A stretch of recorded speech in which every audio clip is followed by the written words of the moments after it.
Security lapse ಆಗಿದೆ, ಅದನ್ನು ಹೊಣೆ ಹೊತ್ಕೊಂಡು ಮಾತಾಡೋದ್ ಬದಲು ಅದನ್ನು ಕವರ್ ಮಾಡಲಿಕ್ಕೆ 2 ದಿವಸ ನಡೆಸಿರ್ತಕ್ಕಂಥ ಈ ದೇಶದ ದುರಂತ ಏನು ಹೇಳ್ರಿ.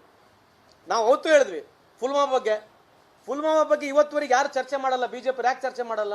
ನೀವು ಕೇಳಿ ಸರ್, ಇದು ಬಿಟ್ಬಿಡಿ, ಪುಲ್ವಾಮಾಗೆ ಏನಾಯ್ತು, ಅದಾದ ನಂತರ ಇಲ್ಲಿವರೆಗೆ ಏನನ್ನ ಇದೆಯಾ, ಅದ್ರ ಬಗ್ಗೆ ಏನೇನು ಇದೆಯಾ, ಲೆಕ್ಕ ಬುಕ್ಕ ಇದೆಯಾ? ಅದ್ರ ಮೇಲೆ ಊರಿ ಪಿಕ್ಚರ್ ಮಾಡಿಬಿಟ್ರು, ಅದ್ರ ಮೇಲೆ ಓಟ್ ಕೂಡ ಕೇಳ್ಬಿಟ್ರು, ಅದ್ರ ಮೇಲೆ ಎಲೆಕ್ಷನ್ ಕೂಡ ಗೆದ್ದುಬಿಟ್ರು. ಈಗ ಬಿಹಾರ್ ಎಲೆಕ್ಷನ್ ಇದೆ, ಇದೇ ಅಜೆಂಡಾ. ಬಿಹಾರ್ನಾಗೆ 11 ವರ್ಷ ಏನಾಗಿದೆ ಅಂತ ಅಜೆಂಡಾ ಇರೋದಲ್ಲ, ಬಿಹಾರ್ನಾಗ ಇದೇ ಅಜೆಂಡಾ ಇರ್ತದೆ.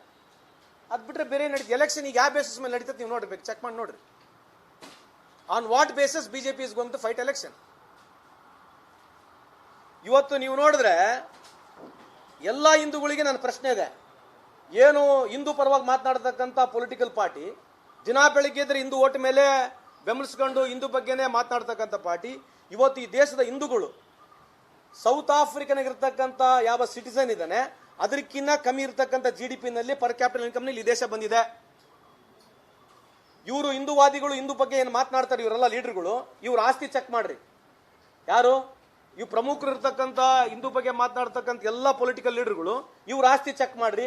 ಇವ್ರ ಹತ್ರ ಎಷ್ಟು ದುಡ್ಡಿದೆ, ಬಿಸ್ನೆಸ್ ಮ್ಯಾನ್ಗಳ ಹತ್ರ ಎಷ್ಟು ದುಡ್ಡಿದೆ, ಬಡವ ಹಿಂದೂ ಹತ್ರ ಎಷ್ಟು ದುಡ್ಡಿದೆ ಚೆಕ್ ಮಾಡ್ರಿ. ಇವತ್ತು 85% ಈ ದೇಶದಲ್ಲಿ ಹಿಂದೂಗಳಿದ್ದಾರೆ. ಕೇಂದ್ರ ಸರ್ಕಾರದ ರಿಪೋರ್ಟ್ ಪ್ರಕಾರ 85% ಹಿಂದೂಗಳಲ್ಲಿ ಕೇವಲ 1% ಹಿಂದೂಗಳಲ್ಲಿ 50% ಈ ದೇಶದ ಆಸ್ತಿ ಇದೆ. ಮತ್ತೆ ಯಾರಿಗೋಸ್ಕರ ಮಾತನಾಡ್ತಾ ಇದಾರೆ? ಹಿಂದೂ ಅಂತಕ್ಕಂಥ ಪದಗಳು ಯೂಸ್ ಮಾಡ್ಕೊಂಡು ಯಾರಿಗೆ ಅನುಕೂಲ ಆಗಿದೆ? ಯಾವ ಹಿಂದೂ ಬಡವರು ಅನುಕೂಲ ಆಗಿದೆ ಹೇಳ್ರಿ. ಮೊನ್ನೆ ನಾಚಿಕೆ ಆಗಬೇಕು, ಟ್ರೈನ್ ಟಿಕೆಟ್ ಕೂಡ 3ರಷ್ಟು ದಪ್ಪುಟ್ಟು ಮಾಡಿದ್ದಾರೆ. ಟ್ರೈನ್ ಟಿಕೆಟ್ ಎಲ್ಲಿಂದ, ಜಮ್ಮು ಕಾಶ್ಮೀರದಿಂದ ಬರ್ತಕ್ಕಂಥ ಟ್ರೈನ್ ಟಿಕೆಟ್ಗಳು ಈ ಇನ್ಸಿಡೆಂಟ್ ಆದ್ಮೇಲೆ ಟ್ರೈನ್ ಟಿಕೆಟ್ ಫ್ರೀ ಬಿಡೋದು ಬಿಡ್ರಿ, ಹೋಗ್ಲಿ, ಇರ್ತಕ್ಕಂಥ ಟಿಕೆಟ್ ಪ್ರೈಸ್ ಇರಲಿ, 3ರಷ್ಟು ಮಾಡಿದಾರಲ್ರಿ. ಮತ್ತೆ ಹಿಂದೂ ಬಗ್ಗೆ ಭಾಷಣ ಮಾಡ್ತಾರೆ ಇವರು. ಇದ್ಯಾ ಧರ್ಮ ಇದು? ಟ್ರೈನ್ ಯಾರ ಕಂಟ್ರೋಲ್ನಾಗಿದೆ ರೀ? ರೈಲ್ವೆ ಯಾಕೆ ಕಂಟ್ರೋಲ್ನಾಗಿದೆ? ರೈಲ್ವೆ ಯಾಕೆ ಕಂಟ್ರೋಲ್ನಾಗಿದೆ? Why tickets have been increase price ಯಾಕೆ ಇನ್ಕ್ರೀಸ್ ಆಯ್ತು? ಯಾರು ಕೇಳೋರಿಲ್ಲ. ಬಂದು ಹೇಳೋದು, ನೀವು ಇವರಿಗೆ 10 ಲಕ್ಷ ರೂಪಾಯಿ ಕೊಟ್ಟಿದ್ದೀರಿ, ಕಮ್ಮಿ ಇದೆ, ಜಾಸ್ತಿ ಕೊಡಬೇಕು, ಅಲ್ಲಿ ಆನೆ ತುಳಿತಕ್ಕೆ ಹಿಂಗಾಗಿದ್ದಾರೆ ರೀ. ಒಂದು ಟಿಕೆಟ್ ಕಮ್ಮಿ ಮಾಡಿಸ್ರಿ, ನೀವು ಒಂದು ಟಿಕೆಟ್ ಕಮ್ಮಿ ಮಾಡಿಸ್ರಿ ಮೊದಲು, ಆಮೇಲೆ ಮುಂದೆ ನೋಡೋಣ. ಸಾವಿರಾರು ಲಕ್ಷಾಂತರ ಕೋಟಿ ದುಡ್ದು ಬಿಟ್ರು. ಕುಂಭಮೇಳದಲ್ಲಿ ಲಕ್ಷಾಂತರ ಕೋಟಿ ದುಡ್ದು ಬಿಟ್ಟಾರೆ ಸರ್ಕಾರಗಳು. They have earned thousands of crores just by increasing the tariff. ಬೇರೆ ಏನಿಲ್ಲ. ಮತ್ತೆ ಇದ್ರ ಬಗ್ಗೆ ಯಾರು ಚರ್ಚೆ ಮಾಡ್ಬೇಕು? ಈ ದೇಶದಲ್ಲಿ ಸುಮಾರು ಕೊರೋನಾದಲ್ಲಿ ಸತ್ತಿರ್ತಕ್ಕಂಥವ್ರು ₹1 ಎಲ್ಲನ ಕೊಟ್ಟಿದ್ದಾರೆ ಇವರು. ಕರ್ನಾಟಕದಲ್ಲೂ ಬಿಜೆಪಿ ಸರ್ಕಾರ ಇತ್ತು. ಕೊರೋನಾದಲ್ಲಿ ಎಷ್ಟು ಜನ ತೀರೋಗಿದ್ದಾರೆ, ಎಷ್ಟು ಜನ ಜೀವ ಕಳ್ಕೊಂಡ್ರು, ಯಾರಿಗೇನ ಕಾಂಪನ್ಸೇಷನ್ ಕೊಟ್ಟಿದ್ದಾರೆ ಅಂದ್ರೆ? ಇವು ಸುಮ್ಮನೆ ಬಂದು ನಮ್ಮ ಬಗ್ಗೆ ಮಾತನಾಡೋದು, ಕಾಂಗ್ರೆಸ್ ಬಗ್ಗೆ ಮಾತನಾಡೋದು. ಅದೇ ಹೇಳಿದ್ನಲ್ಲ, ನ್ಯಾಷನಲ್ ಮೀಡಿಯಾದವರು ಸೇಮ್ ಟೈಮ್ ಫ್ರೇಮ್ ಕೊಡ್ಲಿ ಅಂತ ಒಪ್ಕೊಂತಿರೋದು. ಈಗ ನಮಗೇನು ಪುಣ್ಯ, ಕರ್ನಾಟಕದಲ್ಲಿ ನೀವು ನಮಗೆ ಅವಕಾಶ ಕೊಡ್ತಾ ಇದ್ದೀರಿ. I am really thankful to you because there is some fairer. ಅಲ್ಲಿ ಇಲ್ಲೇ ಇಲ್ಲಲ್ಲ ನ್ಯಾಷನಲ್ ಮೀಡಿಯಾ, ಕೆಲವು ಅಲ್ಲಿ ಇರ್ತಕ್ಕಂಥ ನ್ಯಾಷನಲ್ ಮೀಡಿಯಾಗಳಲ್ಲಿ ಅದೇ ಹೇಳ್ತಿರೋದು, ನೀವು ನಮಗೆ ಯಾವುದೇ ಅಪೋಸಿಷನ್ ಲೀಡರ್ಗೆ ಅಷ್ಟು ಟೈಮ್ ಕೊಡ್ರಿ. ನೀವು ಟೈಮೇ ಕೊಡಲ್ಲ. ಒಂದು ಎಕ್ಸಾಂಪಲ್ ಕೊಡ್ತೀನಿ. ಫಿಲಿಮ್ ಯಾಕೆ ಎಫೆಕ್ಟಿವ್ ಇರ್ತದೆ ಅಂತಂದ್ರೆ, ಯಾವುದು ಕಣ್ಲೆ ನೋಡ್ತೀವಿ, ಯಾವುದು ಕಿವಿಯಲ್ಲಿ ಕೇಳಿಸ್ಕೊಳ್ತೀವಿ. ಕಣ್ಲೆ ನೋಡೋದನ್ನ, ಕಿವಿಲೇ ಕೇಳಿಸ್ಕೊಳ್ಳೋದನ್ನ ಭಾಳ ಎಫೆಕ್ಟಿವ್ ಉಳಿತೈತೆ. ಅದಕ್ಕೆ ಪಿಕ್ಚರ್ ಮಾಧ್ಯಮ ಭಾಳ ಎಫೆಕ್ಟಿವ್ ಆಗೋದು. ಟಿವಿನೂ ಅಷ್ಟೇ. ಬೆಂಕಿ ಅಲ್ಲಿಂದ ಬಂತು, ಕೆಳಗಿಲ್ಲಿಂದ ಬಂತು, ಇನ್ನು ಮೋದಿಯವ್ರು ಬರೋಕ್ಕಿಂತ ಮುಂಚೆ ಹೋಗ್ಬಿಡ್ತತೆ, ಇನ್ನೇನು ಹೊಡಿತಾರೆ, ಮುಗಿದು ಬಿಡ್ತು, ಮುಗೀತು, ಬಾಂಬ್ ಬಂತು, ಹಿಂಗೆ ತೋರಿಸಿ ಜನಕ್ಕೆ ಕನ್ವಿನ್ಸ್ ಮಾಡಿಬಿಟ್ರು. ಅದಾದ್ಮೇಲೆ ನೀವೇನು ಬಂದು ಹೇಳಿದ್ರೆ ಏನಾಗ ನಡೀತೈತೆ? ನಿಮಗೆ ಬ್ಯಾಕ್ಗ್ರೌಂಡ್ ಮ್ಯೂಸಿಕ್ ಇಲ್ಲ, ನಿಮಗೆ ಏನೂ ಇರೋದಿಲ್ಲ. ಅವ್ರು ಫೆರಾರಿನಾಗ ಬರ್ತಾರೆ, ನಾವು ಮಾರುತಿ ಕಾರ್ನಲ್ಲಿ ಸೈಕಲಲ್ಲಿ ಹೋಗ್ಬೇಕು. ನೀವು ಅವ್ರಿಗೆ ಫೆರಾರಿ ಕೊಟ್ಟು ನೀವು ಮಾರುತಿ ಕಾರ್ನಾಗ ಸೈಡ್ ಹೊಡೆದ್ರೆ ಹೆಂಗೆ ಹೊಡೆಯೋಕ್ಕಾಗ್ತತೆ? ಅದು ಫೆರಾರಿ ಕೊಡೋದಲ್ಲದೆ ಸಿಗ್ನಲ್ ಎಲ್ಲ ಅವ್ರಿಗೆ ಫ್ರೀ. ನಮಗೆ ಮಾರುತಿ ಕಾರ್ ಕೊಟ್ಟು ಸಿಗ್ನಲ್ಲು, ಟ್ರಾಫಿಕ್ ಜಾಮ್ ಎಲ್ಲ ಮಾಡಿದ್ರೆ ಎಲ್ಲಿ ಹೋಗ್ತದೆ? ಹೆಂಗೆ ರೇಸ್ ಗೆಲ್ತೀರಿ ನೀವು? ಅದಕ್ಕೆ ಹೇಳ್ತಾ ಇರೋದು, ಅವ್ರಿಗೆ ಫೆರಾರಿ ಕೊಟ್ಟರು ಕೂಡ ನಮಗೆ ಅಂಬಾಸಿಡರ್ ಕೊಡ್ರಯ್ಯ. ಯಾಕಂತಂದ್ರೆ ಮೀಡಿಯಾ ಇಸ್ ಟೋಟ್ಲಿ, ನೀವು ಎಷ್ಟೇ ಸೋಷಿಯಲ್ ಮೀಡಿಯಾದಲ್ಲಿ ಮಾಡ್ರಿ, the larger audience is the media only. Social ಮೀಡಿಯಾದಲ್ಲಿ ಎಷ್ಟು ಜನಕ್ಕೆ ಅವೇರ್ನೆಸ್ ತರ್ಬೋದು ನೀವು? Yes, it can go slow. ಕೆಲವು ನೋಡ್ತಾರೆ, ಕೆಲವು ನೋಡಲ್ಲ. ಈ ತರ ಇನ್ಸಿಡೆಂಟ್ಗಳಾಗಿದ್ದಾಗ ಏನ್ ಮಾಡ್ತಾರೆ ಇಂಥ ವಿಷಯದಲ್ಲಿ? ಇಡೀ all India wants to watch the TV because TV is the only source where the information comes. Agenda set ಮಾಡಿಬಿಟ್ರಲ್ರಿ. ಕೇಂದ್ರ ಸರ್ಕಾರ ಬಂದು ತಪ್ಪಾಗಿದೆ, ನಮ್ದು ಸೆಕ್ಯೂರಿಟಿ ಲ್ಯಾಬ್ಸ್ ಇದೆ ಅಂತ ಹೇಳೋಕ್ಕಿಂತ ಮುಂಚೆನೆ ಅಜೆಂಡಾ ಸೆಟ್ ಮಾಡಿ ಏನು ಕೇಳ್ಬೇಕು ಕೇಳಿ ಇಡೀ ದೇಶದ ಮನಸ್ಥಿತಿನ ಮುರಿದು ಆಮೇಲೆ ಸ್ಪಷ್ಟೀಕರಣ ಕೊಟ್ರೆ ಏನು ಬರ್ತೈತೆ? ಇಲ್ಲ, ಈಗ I cannot answer if they have not spoken. But as far as the national media is concerned, ಅವರು ಇಷ್ಟು ಟೈಮ್ ಸ್ಲಾಟ್ ಅಂತ ಎಲ್ಲ ಅಪೋಸಿಷನ್ ಲೀಡರ್ ಕೊಟ್ರೆ ಬಿಜೆಪಿಯವರು ಈ ದೇಶದಲ್ಲಿ ಯಾವ ಕಾರಣಕ್ಕೂ ಗೆಲ್ಲಕ್ಕೆ ಸಾಧ್ಯನೇ ಇಲ್ಲ. At any given point of time they cannot win on programmes, they cannot win on policies. ಜನಕ್ಕೆ ಸುಳ್ಳು ಹೇಳಬೇಕು. ದಿನಾ ಬೆಳಿಗ್ಗೆ ಎದ್ರೆ ಇಂದು ಅಲ್ರಿ, ನಮ್ಮ ಸುಮ್ಮನೆ ಉದಾಹರಣೆಗೆ ಹೇಳ್ತಕ್ಕಂಥದ್ದು, ಅವ್ರು ಯಾರು ಬಿಹಾರ್ನಾಗ ಇರ್ತಕ್ಕಂಥ ಯಾವುದೋ ಸ್ವಾಮೀಜಿ, ಅವನು ಮೂಢನಂಬಿಕೆಯನ್ನು ಹೇಳ್ತಾನೆ, ಏನು ಬಿಕ್ಕಿದ್ದು ಮಾತನಾಡ್ತಾನೆ, ದೇವ್ರ ಬಗ್ಗೆ ಏನೇನು ಹೇಳ್ತಾನೆ, ಬ್ರಹ್ಮ ಹಿಂಗೆ, ವಿಷ್ಣು ಹಿಂಗೆ, ಮಹೇಶ್ವರ ಹಿಂಗೆ, ಈ ಸ್ವಾಮಿ ಹೇಳಿದ್ದು ಆ ಸ್ವಾಮಿ ಹೇಳಲ್ಲ, ಆ ಸ್ವಾಮಿ ಹೇಳಿದ್ದು ಈ ಸ್ವಾಮಿ ಹೇಳಲ್ಲ. ಓಲಿ ನಮ್ಮ ಹಿಂದೂ ಸಂಸ್ಕೃತಿಯನ್ನು ಕರೆಕ್ಟಾಗಿ ಹೇಳ್ತಾರೆ, ಅದನ್ನೂ ಇಲ್ಲ. ಅಂಥವ್ರ ಬರ್ಡೇಗೆ ಹೋಗಿ ನಾವು ನಿಂತ್ಕೊಂಡು ಫೋಟೋ ತೆಗೆಸ್ಕೊಂಡ್ಮೇಲೆ ಈ ದೇಶದ ಪ್ರಭುತ್ವತೆ ಎಲ್ಲಿದೆ ಹೇಳ್ರಿ? Come on man, we are in which century we are in? ಯಾವ ಸೆಂಚುರಿ ಇದ್ದೀವ್ರಿ? ಸಗಣಿ ಹೊಡೆದೆ ಹೋಗಿ ಯೂನಿವರ್ಸಿಟಿಗಳಿಗೆ ಸಗಣಿ ಹೊಡೆದೆ, ಇದು ನೋಡ್ಬೇಕಾ ಈ ದೇಶದ ಪರಿಸ್ಥಿತಿ? ಮತ್ತೆ ಸಗಣಿಯಿಂದಾನೇ ಎಲ್ಲ ಅನುಕೂಲ ಆಗ್ತಿದ್ರೆ ಮತ್ತೆಲ್ಲ ಗೌರ್ಮೆಂಟ್ ಆಫೀಸ್ಗಳು ಸಗಣಿ ಹೊಡೆದ್ಬಿಡ್ಬೇಕಲ್ಲ? ಯಾಕೆ ಒಂದು ಪಾಲಿಸಿ ಮಾಡಿಬಿಡ್ರಿ. ಮತ್ತೆ ರಿಸರ್ಚ್ ಸೆಂಟರ್ಗಳು ಯಾಕೆ ಬೇಕು? ಮತ್ತೆ ಉಚ್ಚಿ ಕುಡಿದ್ರೆ ಅನುಕೂಲ ಆಗ್ತಂದ್ರೆ ಎಲ್ಲರಿಗೂ ಉಚ್ಚಿ ಕುಡಿಸ್ಬಿಡ್ರಿ. ಎಲ್ಲ ಆಸ್ಪತ್ರೆಗಳಲ್ಲಿ ಇನ್ಮೇಲೆ ಕ್ಯಾನ್ಸರ್ ಕ್ಯೂರ್ ಆಗುತ್ತೆ. ಅದೇ ಹೇಳ್ತಿರದ್ರಿ, ಬಿಜೆಪಿ ಸಂಸದರು ಏನ್ ಹೇಳ್ತಿದಾರಲ್ಲ, ಈ ಕ್ಯಾನ್ಸರ್ ಬಂದಿರತಕ್ಕಂಥ ಎಲ್ಲೆಲ್ಲಿ ಇದೆ ಈ ದೇಶದಲ್ಲಿ ಎಲ್ಲರಿಗೂ ಉಚ್ಚಿ ಕುಡಿಸ್ಬಿಡೋಣ, ಆಸ್ಪತ್ರೆಗಳ ಕಡ್ಡಾಯ ಮಾಡಿಬಿಡ್ರಿ. ನರೇಂದ್ರ ಮೋದಿ ಸಾಹೇಬ್ರು ಬಂದು ಹೇಳ್ಬಿಡ್ಲಿ, ಮೇರೆ ಪ್ಯಾರ ದೇಶವಾಸಿಯೋ ಅಪ್ಸೆ ಸಬ್ಲೋ ಗೋಮೂತ್ರ ಪಿನಾಯ್, ಕ್ಯಾನ್ಸರ್ಗೆ ಕ್ಯೂರ್ ಇರದೆ ಉಚ್ಚಿ ಎಲ್ಲರಿಗೂ ಕೊಟ್ಬಿಡ್ರಿ, ಉಚ್ಚಿ ಕೊಟ್ಬಿಡ್ರಿ, ಸಗಣಿನೂ ಕೊಟ್ಬಿಡ್ರಿ. ಯಾವ ಕಾಲದಲ್ಲಿ ಇದೀವ್ರಿ ನಾವು? ಏನ್ ಮಾತನಾಡ್ಬೇಕ್ರಿ ಈ ದೇಶದಲ್ಲಿ? ಯುವಕರಿದಾರೆ ಈ ದೇಶದಲ್ಲಿ, ಮುಂದೆ ಹೆಂಗ್ರಿ ಹೋಗೋದು? ಹೆಂಗ್ರಿ ಕಟ್ಟೋದು ದೇಶ? ರಿಸರ್ಚ್ ಇಲ್ಲ, ಡೆವಲಪ್ಮೆಂಟ್ ಇಲ್ಲ, ಟೆಕ್ನಾಲಜಿ ಇಲ್ಲ, ಇನ್ಸ್ಟಿಟ್ಯೂಷನ್ಸ್ಗಳಿಲ್ಲ ಮಾತನಾಡಕ್ಕೆ. ಇದು ಈ ತರ ದೇಶ ಕಟ್ಟಿ ಏನು ಅನುಕೂಲ ಆಗಿದೆ? ಈಗ ನೀವು 4 ಸಲ ಗೆಲ್ಬೋದಾ ನೀವು? ಗೆಲ್ಲದೆ ಎಲ್ಲದಕ್ಕೂ ಏನ್ ಮಾಡಿ ಹೆಂಗೋ ಮಾಡಿ ಹಿಂದೂ ಮುಸ್ಲಿಂ ಮಾಡ್ಬೇಕು, ಅಧಿಕಾರಕ್ಕೆ ಬರ್ಬೇಕು, ಅಷ್ಟೇ ತಾನೇ ಇರೋದು. This is the only way you want to take this country head. ಈಗ ನೀವು ಬಿಹಾರ ಎಲೆಕ್ಷನ್ ರೆಫರ್ ಮಾಡಿದ್ರೆ ಆರಂಭದಲ್ಲಿ ಬಿಹಾರ ಎಲೆಕ್ಷನ್ ಮೇಲೆ ಇಂಪ್ಯಾಕ್ಟ್ ಆಗುತ್ತೆ ಅನ್ಸುತ್ತಾ? 100% ಇಂಪ್ಯಾಕ್ಟ್ ಐತ್ರಿ. ಹಿಂದೂ ಮುಸ್ಲಿಂ ಮತ್ತೆ ಪ್ರಧಾನಮಂತ್ರಿ ಮೋದಿ ಅವರು ಎದ್ರ ಬಗ್ಗೆ ಓಟ್ ಕೇಳ್ತಾರೆ ಹೇಳ್ರಿ, ಹೋಗಿ ನೋಡೋಣ. ಎದ್ರ ಬಗ್ಗೆ ಓಟ್ ಕೇಳ್ತಾರೆ ಪ್ರಧಾನಮಂತ್ರಿ?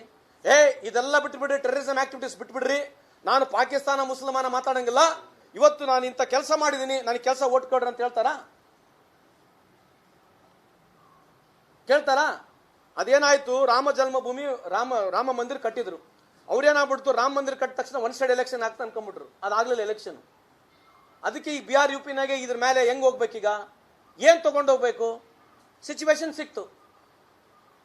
ಸಿಚುವೇಶನ್ ತಗೊಂಡು ಹೋದ್ಮೇಲೆ ದಿನ ಬೆಳಿಗ್ಗೆ ಎದ್ಮೇಲೆ ಅವು ಬೇರೆ ಬೇರೆ ಚಾನಲ್ ಏನ್ ನಡೀತಾವೆ ಗುರ್ತಾ ನಿಮಗೆ? North east channel, Bihar channel, UP channel ಏನ್ ನಡೀತಾವೆ ಗುರ್ತಾ ನಿಮಗೆ?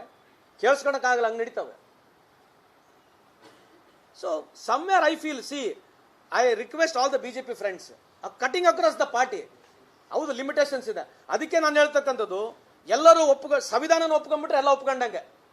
ಈ ದೇಶದ ಸಂವಿಧಾನನ ಒಪ್ಕೊಂಡ್ಬಿಟ್ರೆ ಎಲ್ಲರೂ ಬಂದ್ರು ಅದ್ರಾಗ, ಹಿಂದೂ ಮುಸ್ಲಿಂ ಸಿಖ್ ಇಸಾಯಿ. ಅದಕ್ಕೆ ಬಾಬಾ ಸಾಹೇಬ್ ಅಂಬೇಡ್ಕರ್ ಬರೆದಿರ್ತಕ್ಕಂಥದ್ದು. ಈ ಆರ್ಟಿಕಲ್ಸ್ಗಳನ್ನ ಯಾಕೆ ಡೆಫಿನೇಷನ್ ಕೊಟ್ಟರು? ಆರ್ಟಿಕಲ್ 14 ಅಂದ್ರೆ ಏನು, ಆರ್ಟಿಕಲ್ 19 ಅಂದ್ರೆ ಏನು, ಆರ್ಟಿಕಲ್ 32 ಅಂತಂದ್ರೆ ಏನು? ಆರ್ಟಿಕಲ್ 32 ಬಹಳ ಬ್ಯೂಟಿಫುಲ್ ಆಗಿ ಬಾಬಾ ಸಾಹೇಬ್ ಅಂಬೇಡ್ಕರ್ ಹೇಳಿದ್ದಾರೆ. ನಿಮಗೆ ಈ ಸಂವಿಧಾನದಲ್ಲಿ ಇರ್ತಕ್ಕಂಥ ಏನ್ ನಿಮಗೆ ಅವಕಾಶಗಳಿದಾವೆ, ಈ ಸಂವಿಧಾನದಲ್ಲಿ ನಿಮಗೆ ಇರ್ತಕ್ಕಂಥ ಏನ್ ರೂಲ್ಸ್, ನಿಮಗೆ ಕಡ್ಡಾಯವಾಗಿ ಬರ್ತಕ್ಕಂಥ ಅಧಿಕಾರ ಇದ್ರಲ್ಲಿ ನಿಮಗೆ ಸಿಗಲಿಲ್ಲ ಅಂತಂದ್ರೆ you can go to Supreme Court ಅಂತ ಹೇಳಿರ್ತಕ್ಕಂಥದ್ದು. ಈ ಉದಾಹರಣೆಗೆ ಹೇಳೋದು ನಿಮ್ಗೆ, ಸಾರಿ, ಇವತ್ತು 21,000 ಕೋಟಿ ಯಾವ ಮುಂಡ್ರಾ ಪೋರ್ಟಲ್ ಏನು ಸಿಕ್ಕಿತ್ತು, ಯಾವುದು ಹೀರೋಯಿನ್ ಸಿಕ್ಕಿತ್ತಲ್ಲಮ್ಮ, ಅದು it is linked with today terror link ಇದೆ. 21,000 ಕೋಟಿ ಅದಾನಿ ಪೋರ್ಟ್ ನಲ್ಲಿ ಸಿಕ್ಕಿರ್ತಕ್ಕಂಥ ಸೀಸ್ ಆಗಿರ್ತಕ್ಕಂಥ drugs, it is linked with this terror attack. ನಾನು ಹೇಳ್ತಲ್ಲ, ಇವತ್ತು NIA ನವರು ಸುಪ್ರೀಂ ಕೋರ್ಟಿಗೆ ಕೊಟ್ಟಿರ್ತಕ್ಕಂಥದ್ದು. ಇವತ್ತು ಇದ್ರ ಬಗ್ಗೆ ಚರ್ಚೆ ಮಾಡ್ತಾರಾ? ಬಿಜೆಪಿ ಚರ್ಚೆ ಮಾಡ್ತಾರಾ? ವೆರಿ ಇಂಪಾರ್ಟೆಂಟ್ ಇದೆ. 21,000 crores which was seized in Mundra port, that is linked with the terror attack now. ಇದ್ರ ಬಗ್ಗೆ ಚರ್ಚೆ ಮಾಡ್ತಾರಾ? ಯಾವ ಪೋರ್ಟ್ ಅದು ಸೀಸ್ ಆಗಿದ್ದೆಲ್ಲಿ? ಆ ದುಡ್ಡು ಹೆಂಗೆ ಯೂಸ್ ಆಯ್ತು? ಯಾವ ಮಾರ್ಗದಲ್ಲಿ ಬಂತು ದುಡ್ಡು? ಅದು ಯಾವ ಮಾರ್ಗದಲ್ಲಿ? 21,000 ಕೋಟಿ. ನಾವು ಯಾವುದು Pablo Escobar ನೋಡಿದ್ವಲ್ಲ story, Pablo Escobar story ಇಷ್ಟೆಲ್ಲ ಮಾಡಿದ್ರು ಕೂಡ ಒಂದು 20,000 ಕೋಟಿಗೆ ಮುಟ್ಟಿಲ್ಲ. ಒಂದೇ ಶಿಪ್ಮೆಂಟ್ 20,000 ಕೋಟಿ ಮುಟ್ಟಿತು. ಅಂಡಮಾನ್ ನಿಕೋಬಾರ್ ಇಂದ 35,000 ಕೋಟಿ ಡ್ರಗ್ಸ್ ಸೀಸ್ ಆಯ್ತು. ಬಾಂಬೆನಲ್ಲಿ 26,000 ಕೋಟಿ ಸೀಸ್ ಆಯ್ತು. ಕೇವಲ ಉದಾಹರಣೆ ಸೇರಿದ್ರೆ 1,00,000 ಕೋಟಿ ದೇಶದಲ್ಲಿ ಡ್ರಗ್ಸ್ ಸೀಸ್ ಆಗಿದೆ. ಎಲ್ಲಿ ಯಾವನ್ ಅಡ್ರೆಸ್ ಮಾಡ್ತಾನೆ? ಇದು ಅಲ್ಲಿ ಕೇಂದ್ರ ಸರ್ಕಾರಗಳು, ಎಲ್ಲ ಪೊಲಿಟಿಕಲ್ ಪಾರ್ಟಿಗಳು ತೊಗೊಳ್ತಕ್ಕಂಥ ಡಿಸಿಷನಿಗೆ ನಾನು ಇಲ್ಲಿ ಮಾತನಾಡಕ್ಕೆ ಬರಲ್ಲ. Obviously it's government of India. ಆಮೇಲೆ ಬಹಳಷ್ಟು ಎಕ್ಸ್ಪರ್ಟ್ಸ್ಗಳು ಇದ್ದಾರೆ, ಅದ್ರ ಬಗ್ಗೆ ಅವ್ರು ಮಾತನಾಡ್ಬೇಕು, ನಾನು ಮಾತನಾಡಲ್ಲ. ನಂದೇನು ಒಂದೇ ಇರತಕ್ಕಂಥದ್ದು, ಐ ರಿಕ್ವೆಸ್ಟ್, ಇದರಲ್ಲಿ ಹೊಸತನನೇ ಬರಬೇಕು ರಾಜಕಾರಣದಲ್ಲಿ. ಇದ್ರಲ್ಲಿ ಇದೇ ತರ ಆಗಲ್ಲ 24 ತಾಸು ಇವೇ ಮಾಡ್ಕಂತ ಕುತ್ಕೊಂಡು ಒಂದ್ ಪಾರ್ಟಿಗೆ ಒಂದು ಮಾತ್ರ ಏನಂತಂದ್ರೆ ಬಿಜೆಪಿಯವರು ಈ ದೇಶನ್ನ ನೀವು ಯಾವುದೇ ವಿಷಯದಲ್ಲಿ ಡಿಬೇಟಿಗೆ ಬರಲಿ, ಅವರು ಯಾವುದೇ ವಿಷಯದಲ್ಲಿ ಡಿಬೇಟ್ ಬರಲಿ, ವಿ ಆರ್ ರೆಡಿ. ಕೋಲ್ ಮೈನಿಂಗ್ ಯಾರಿಗೆ ಜಾಸ್ತಿ ಸಿಕ್ಕಿದೆ ಈ ದೇಶದಲ್ಲಿ? ಇವತ್ತು ನೀವು ಎಷ್ಟು ಸ್ಟೀಲ್ ಉತ್ಪಾದನೆ ಮಾಡಿದ್ರೆ ಕಳೆದ 10 ವರ್ಷದಲ್ಲಿ? ಚೈನಾ 450 ಮಿಲಿಯನ್ ಟನ್ ಮಾಡಿರ್ತಕ್ಕಂಥ ಚೈನಾ ಇವತ್ತು 1,000 ಮಿಲಿಯನ್ ಟನ್ ಸ್ಟೀಲ್ ಮಾಡ್ತದೆ. ನೀವು 10 ವರ್ಷದಲ್ಲಿ ಎಷ್ಟು ಸ್ಟೀಲ್ ಮಾಡಿದಿರಿ? ಇವಿ ಬಗ್ಗೆ ಮಾತನಾಡಿದ್ರಿ, ಇವಿ ಬಗ್ಗೆ ಬಹಳ ದೊಡ್ಡ ದೊಡ್ಡ ಭಾಷಣ ಮಾಡಿದ್ರಿ. ಎಲ್ಲೈತೆ ನಿಮ್ದು ಇವಿ? ಇವತ್ತು ವಾಟರ್ ಎಲ್ಲ ನದಿಗಳು ಜಡಣಿಗೆ ಮಾಡ್ತೀವಿ. ಇಂಥ ಚರ್ಚೆ ಮಾಡಕ್ ಹೋದ್ರೆ ಬಹಳ ಐತೆ ನಮ್ಮ ಹತ್ರ. ಯಾರು ಬಂದು ಚರ್ಚೆ ಮಾಡ್ತಾರೆ ಹೇಳ್ರಿ? ಯಾವ್ದನ್ನ ಒಂದಕ್ಕೊಂದು ಸಬ್ಜೆಕ್ಟೇ ಮಾತಾಡ್ಬಿಡೋಣ please. I request all the BJP leaders, let's frame one by one, compare ಮಾಡಿ ಮಾತನಾಡೋಣ. ಇವ್ರಿಗೇನಾಗೈತ್ರಿ, ಬರೀ 24 ತಾಸು ಮುಸ್ಲಿಂ ವಿರುದ್ಧ ಮಾತನಾಡೋದು ಬಿಟ್ರೆ they have nothing left in this country. So I request all good friends, ಅದಕ್ಕೆ ಬಿಜೆಪಿ ಮುಖಂಡರಲ್ಲಿ ಮನವಿ ಮಾಡ್ಕೊಳ್ತಕ್ಕಂಥದ್ದು, ನೀವು ನಿಮ್ಮ ಪಾರ್ಟಿಯಲ್ಲಿ ಚೇಂಜ್ ಮಾಡ್ರಿ. ಯಾಕೆ ನಿಮ್ಮ ಪ್ರಧಾನಮಂತ್ರಿ ಅವ್ರು ಇವತ್ತುವರೆಗೆ ಒಂದು ಪ್ರೆಸ್ ಮೀಟ್ ಮಾಡಕ್ ಆಗ್ತಲ್ಲ ಅಂತ ನನ್ನ ಪ್ರಶ್ನೆ. ವೈ ಮೋದಿ ಸಾಹೇಬರು ಇಲ್ಲಿವರೆಗೆ ಒಂದು ಪ್ರೆಸ್ ಮೀಟ್ ಮಾಡಕ್ ಯಾಕೆ ಆಗ್ತಲ್ಲ ಅಂತ ನಮ್ಮ ಪ್ರಶ್ನೆ ಇದೆ. ಅದಕ್ಕೆ ಬಿಜೆಪಿ ನೀವು ಕೇಳ್ಬೇಕು ಹೋದ ತಕ್ಷಣ, ಅದೆಲ್ಲ ಮಾತನಾಡ್ತೀವಿ, ಪ್ರಧಾನಮಂತ್ರಿ ಸಾಹೇಬ್ರ ಕೈಲಿ ಒಂದು ಪ್ರೆಸ್ ಮೀಟ್ ಮಾಡಿಸ್ರಿ ಅಂತ ಹೇಳ್ರಲ್ಲ. ಯಾಕೆ ಮಾಡಬಾರ್ದು? ಮನ್ ಕಿ ಬಾತ್ ಮಾಡ್ತಾರೆ, ತಾಸುಗಟ್ಲೆ ವರ್ಷಗಟ್ಲೆ ಎಲ್ಲ ಎಲೆಕ್ಷನ್ಗಳಿಗೆ ಭಾಷಣ ಮಾಡ್ತಾರೆ. ಬರೀ ಇದಕ್ಕೆ ಇದಾರೆ ನಮ್ಮ ಪ್ರಧಾನಮಂತ್ರಿ. ಆಮೇಲೆ ಇಡೀ ಎಲ್ಲ ಸ್ಟೇಟ್ ಎಲೆಕ್ಷನ್ಗಳಲ್ಲಿ ಒಬ್ಬರೇ ಒಬ್ಬರು ಭಾಷಣಗಾರರು. ಯಾರು? ನಮಗಿರಿ ಒಂದು ಆರ್ಡಿನರಿ ಯಾವುದೋ ಮಿನಿಸ್ಟರ್ ಆಗಿನಿ, ಯಾವುದೋ ಲೇಬರ್ ಮಿನಿಸ್ಟರ್ ಆಗಿ ನನಗೆ ಟೈಮ್ ಸಿಗಲ್ಲ 24 ತಾಸು. ಇವ್ರು ಇಡೀ ದೇಶ ತಿರುಗಾಡಿ, ಪ್ರಪಂಚಗಳನ್ನ ತಿರುಗಾಡಿ, ವರ್ಷದಲ್ಲಿ 100 ದಿವಸ ಹೊರ ದೇಶದಾಗಿದ್ದು ಇರೋ ದೇಶಗಳೆಲ್ಲ ಬರೀ ಎಲೆಕ್ಷನ್ ಮಾಡ್ಕೊಂಡು ದೇಶ ಹೆಂಗ್ ನಡೆಸ್ಬೋದು ಹೇಳ್ರಿ ನೋಡೋಣ. ಹೆಂಗ್ರಿ ದೇಶ ನಡೆಸ್ಬೋದು? ಎಲ್ಲನ ಇದೆಯಾ? ಮತ್ತೆ ಹೇಳ್ತಾರೆ 24 ತಾಸ್ನಾಗ 14 ತಾಸು ಕೆಲಸ ಮಾಡ್ತಾರಂತೆ. ಎಲ್ಲಿ ಐತಪ್ಪ 18 ತಾಸು ಕೆಲಸ ಮಾಡಿದ್ರೆ ಲೆಕ್ಕ ಬುಕ್ ಆಯ್ತಾ? ಕೇಳಕ್ಕೆ ಎಲ್ಲರಿಗೆ ಅಧಿಕಾರ ಐತ್ರಿ. ಈ ನೋಡ್ರಿ, ಈ ದೇಶ ಏನ್ ಬಿಜೆಪಿಗೆ ಕಾಂಗ್ರೆಸ್ ಸೀಮಿತ ಇರ್ತಕ್ಕಂಥ ದೇಶ ಅಲ್ಲ ಇದು. ಈ ದೇಶ ಪ್ರತಿಯೊಬ್ಬರ ದೇಶ ಇದೆ, ಪ್ರತಿಯೊಬ್ಬರಿಗೆ ಹಕ್ಕಿದೆ ವಿಚಾರ ಮಾಡ್ಲಿಕ್ಕೆ, ವಿಚಾರ ಕೇಳಲಿಕ್ಕೆ. ವಿಚಾರ ಕೇಳಿದ ತಕ್ಷಣ ದೇಶದ್ರೋಹಿ, ಹಿಂದೂ ವಿರೋಧಿ, ಬರೀ ಇವೇನಾ? ಏನ್ ಪರ್ಮನೆಂಟ್ ಇರ್ತಾರ ಮೋದಿ ಸಾಹೇಬರು? ಏನ್ ಬಿಜೆಪಿ ಹಂಗ ಇನ್ನ ಪರ್ಮನೆಂಟ್ ಇರ್ತದೆ ಈ ದೇಶದಲ್ಲಿ? ಎಲ್ಲ ರಾಜಕೀಯ ಪಕ್ಷಗಳು ಬರಬೇಕು, ಅವಕಾಶಗಳು ಇರ್ತವೆ. ಆದ್ರೆ ಹೊಸ ವಿಚಾರ, ಹೊಸ ರಾಜಕಾರಣ ಪ್ರಾರಂಭ ಆಗ್ತಕ್ಕಂಥದಕ್ಕೆ ಇವತ್ತೇನು ಈ ದೇಶ ಮುಂದೆ ಹೋಗ್ತಾ ಇದೆ ಅದ್ರ ಬಗ್ಗೆ ನನಗೆ ವಿಶ್ವಾಸ ಇದೆ. ಮುಂದೆ ಬರ್ತಕ್ಕಂಥ ದಿನಗಳಲ್ಲಿ ಬಿಜೆಪಿಯ ಈ ಆಟ, ಬಣ್ಣದ ಆಟ